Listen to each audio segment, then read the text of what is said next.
हाँ तो भाई, सदर में जूतों की एक दुकान है जिसमें बच्चों के सेक्शन में ये 4 साइज दस्तयाब हैं। इंसानी दिमाग एक बहुत ज़बरदस्त उज़ू है जो तरतीब यानी सीक्वेंसेस बहुत आसानी से और बहुत जल्द बूझने की सलाहियत रखता है। साइंसेस बिलखुसूस रियाजी जैसे मज़ामीन इसी सलाहियत का नतीजा हैं और इसी वजह से ये तरतीब देखकर आप फ़ौरन समझ जाएंगे कि 1 से शुरू होकर बस 3 जमा करते जाएं, यहाँ भी 3 और ये 3 और 10 पे रुक जाएं तो ये तरतीब मुकम्मल हो जाती है। इस तरतीब में या इस शक्ल में नंबर्स लिखे जाएं।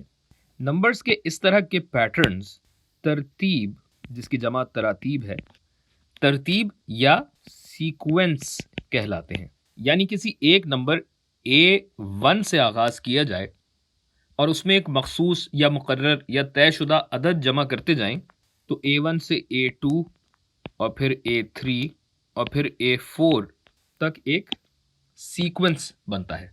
इसी दुकान में बड़ों और बुजुर्गों के साइज कुछ ऐसी तरतीब में होते हैं। यहाँ भी इस तरतीब की पहली कड़ी A1 नजर आ रही है जिसमें अब 5 जमा किया जा रहा है और 5 जमा करने से A2 बना, A2 में 5 जमा किए तो A3, इसी तरह 5 और जमा किए तो A4। लेकिन इस तरतीब में आपको 2 फर्क नुमाया नजर आ रहे हैं। वीडियो रोककर जरा सोचिए। जी भाई, सोच लिया?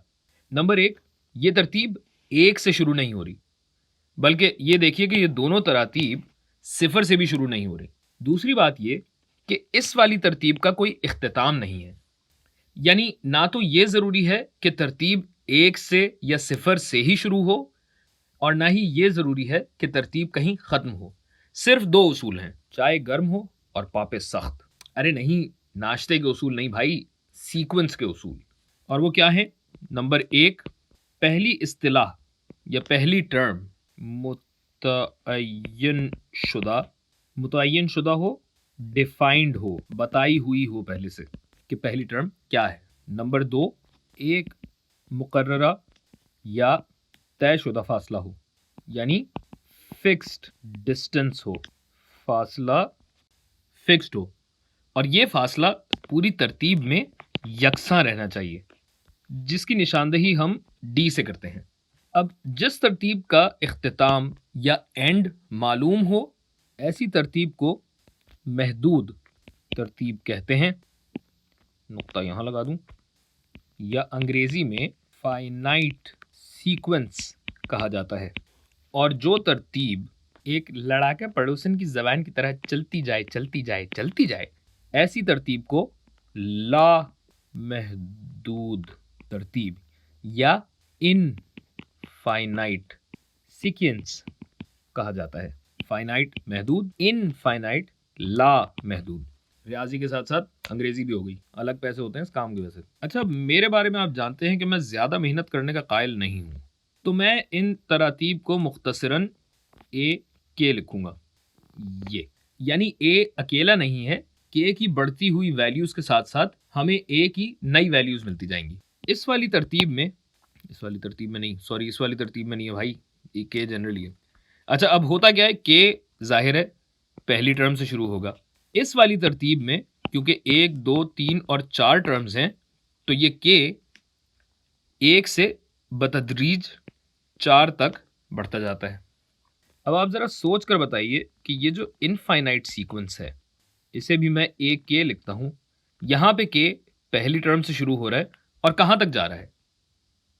बिल्कुल दुरुस्त, ये जा रहा है इन्फिनिटी तक। अब ये तो हो गया इख्तिसार करना, यानी सीक्वेंस को इस तरीके से मुख्तसरन लिखा जा सकता है, मगर इससे कोई टर्म तो पता नहीं लग रही ना। तो अब के अगर 1 से 4 तक जा रहा है तो ये क्या होता है कि ए की पहली टर्म, ए की दूसरी टर्म, ए की तीसरी टर्म और ए की चौथी टर्म, जबकि यहाँ पे ए की पहली, ए की दूसरी, ए की तीसरी, चौथा ए और इस तरीके से लातादाद ए आ सकते हैं हमारे पास। अब ये तो हो गया इख्तिसार करना, मगर इस इख्तिसार से कोई टर्म तो पता नहीं लग रही ना।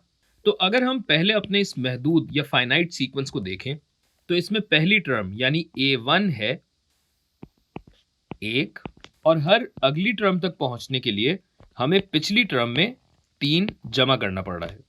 तो इसी बात को अगर उर्दू में लिखूं, मैथ में उर्दू ऐसे लिखी जाती है AK is equal to AK-1 जमा 3 और यूं हमारे पास एक जनरल फॉर्मूला आ गया। अब अगली सुबह है, अब दुकान खुली है और ग्राहक आना शुरू हुए हैं, तो लोग अपने अपने साइज मांगते हैं और दुकानदार ऊपर आवाज आता है, यार रिजवान A का 3 नंबर फेंकना। तो रिजवान साहब के दिमाग में फौरन आया कि A3 अगर चाहिए तो A2 में 3 जमा करना है, यानी A2 है 4 और 4 में अगर 3 जमा किया तो बना 7। तो उन्होंने साइज 7 का जूता उठाया और आवाज लगाई, हाय रशीद भाई ये लो, और डब्बा नीचे फेंक दिया। अब जैसा कि आपने देखा कि A3 मालूम करने के लिए A2 पता होना जरूरी है, यानी पिछली टर्म अगर मालूम हो तभी उसमें ये नंबर जमा करके हम अगली टर्म तक पहुंच सकते हैं। अब रिजवान की तो जिंदगी आसान है क्योंकि 4 ही तो साइज हैं, जबकि बड़ों के जूतों की साइड पे आशिक भाई बैठते हैं जिनके पास साइज ही साइज हैं। सब पूछते हैं कैसे कर लेते हैं आप, लेकिन आशिक भाई पुराने चावल हैं भाई, तो वो कहते हैं इसमें मसला क्या है, रिजवान 3 जमा करता है और मैं 5 जमा करता हूँ, मतलब तरतीब तो वही रिकर्सिव है ना। लोग बोलते हैं और आशिक भाई कहते हैं अरे भाई रिकर्सिव मतलब बार बार एक ही चीज का दोहराना। आशिक भाई असल में इंग्लैंड से पढ़ के आए। ईद के दिन नजदीक आए तो दुकान में हुजूम बढ़ने लगा। नीचे से कंप्लेन आ गई कि भाई बच्चों के सेक्शन में रश हमेशा ज्यादा होता है क्योंकि डब्बे आने में टाइम लगता है। अब चक्कर ये है कि रिजवान का दिमाग थोड़ा हल्का चलता है, इसलिए उसे हमेशा पहले पिछला साइज सोचना पड़ता है, जबकि आशिक भाई इतने तेज हैं कि फौरन फौरन फौरन सही डब्बे तक पहुंच जाते हैं। परेशान होकर रिजवान ने आशिक भाई से मदद मांगी तो आशिक भाई ने कहा कि भाई मेरा तरीका तो है एक्सप्लिसिट है, मतलब जो है सामने सामने है, कुछ छुपा हुआ नहीं है, बस दिमाग में एक ट्रिक बिठा लो। क्योंकि तुम दूसरी टर्म तक पहुंचने के लिए पहली टर्म में 3 को एक दफा जमा करते हो और तीसरी टर्म तक पहुंचने के लिए 3 को 2 दफा जमा करते हो और चौथी टर्म तक पहुंचने के लिए 3 को 3 दफा जमा करते हो। लिहाजा तुम ये करो कि केथ टर्म यानी केवी टर्म तक पहुंचने के लिए पहली टर्म में 3 को K-1 से ज़रब देकर जमा कर दो। नहीं समझे? ये देखो, अगर तुम्हें चौथी टर्म चाहिए तो तुमने पहली टर्म ली जो कि थी 1, ये रही, और इसमें तुमने K-1 यानी 4 में से 1 निकाला और 3 से ज़रब दे दिया, तो 1 जमा 3 ज़रब 3 1 जमा 9 क्या बना 10। क्यों? ये करना है बस। अब मैं अपने सेक्शन में दिखाऊं तुम्हें क्या कहा था मैंने। केवी टर्म अगर मुझे चाहिए तो पहली टर्म में K-1 से इस फासले को, जिसको मैं कहता हूं D, इससे ज़रब दे दो। तो तुम बताओ तुम्हें कौन सी टर्म चाहिए? रिजवान ने बोला 10 नंबर दे दो आशिक भाई। 10 नंबर चाहिए, यानी तुम्हें A का 10वां चाहिए है ना। तो पहली टर्म मेरे पास क्या है 4, सही है। अब मैंने कहा था कि K-1 करना है, K यहाँ पे क्या है बोलो 10, तो ये 10 में से 1 निकाला तुमने, और D हमारा क्या है, तुम्हारा क्या था 3, हमारा क्या है 5, क्योंकि हम बड़े हैं, तो ये 5 से ज़रब दिया। 4 जमा 9 पंजे, 9 पंजे कितना होता है, 9 पंजे कितना होता है बताओ ना यार, तुम्हारा दिमाग तो तेज है, तुम्हारे खेलने कूदने के दिन है अभी तो। 9 पंजे 45 मतलब बना 49। और अगर मेरी बात का यकीन नहीं है तो ये 5-5 जमा हो रहे ना, करके देख लो, क्या समझे। अब ये सब कागज पे समझाने के बाद जब आशिक भाई ने ऊपर देखा तो रिजवान की आंखों में आंसू थे और वो आशिक भाई से गले लगकर फूट फूट कर रोने लगा और उनके हाथ चूम कर दुआएं दी। आशिक भाई बहुत शुक्रिया यार आशिक भाई, आपकी वजह से मेरी नौकरी बच गई, यकीन मानो मुझे ये लोग नौकरी से निकालने वाले थे, आपकी वजह से नौकरी बच गई मेरी। आप आप खुश रहो यार, आप सलामत रहो यार, बस।